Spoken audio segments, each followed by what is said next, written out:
A peça que estava com problema é essa aqui, é a homocinete, que é a peça responsável por ligar o semi-eixo do carro ao cubo de roda, tá? Aqui vem o cubo de roda e a porta que aperta aqui no cubo de roda, tá? O que estava com folga são esses roletes aqui, ó, na homocinete, tá? Ó, eles criaram folga nele, ó. Não sei se dá pra perceber. Ó.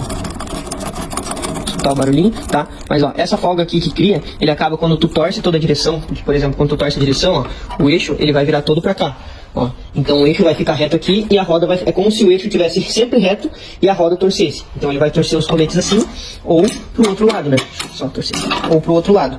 Então ele sempre vai fazer esse jogo aqui com os coletes, tá? Então por isso que quando tu torce tudo pra um lado ou pro outro, ele cria mais folga aqui e acaba fazendo barulho. E nesse caso aqui ainda tinha outras coisas folgadas no carro que ainda agravavam o problema da homocinete. Nesse carro aqui tava com os dois pivôs com problema, tá? Olha só a folga que tinha nesse pivô aqui, ó. Tá? E também tava com a bucha rasgada, ó. Pode ver que ela já tá bem rasgadinha ali, ó. Deixa eu focar aqui, ó. Tá? Então o centro dela já tá bem descentralizado, já tu consegue empurrar o miolo pra fora e acaba fazendo com que descentralize da bucha. E esse outro pivô aqui também tá com folga, ó. Tá? Então esse carro tem esses dois problemas, problema de homocinética e de pivô. Um problema sempre agrava o outro na suspensão. Então por isso que a gente fala que sempre quando tem um problema na suspensão é bom resolver o quanto antes para não agravar e acabar danificando outros componentes também.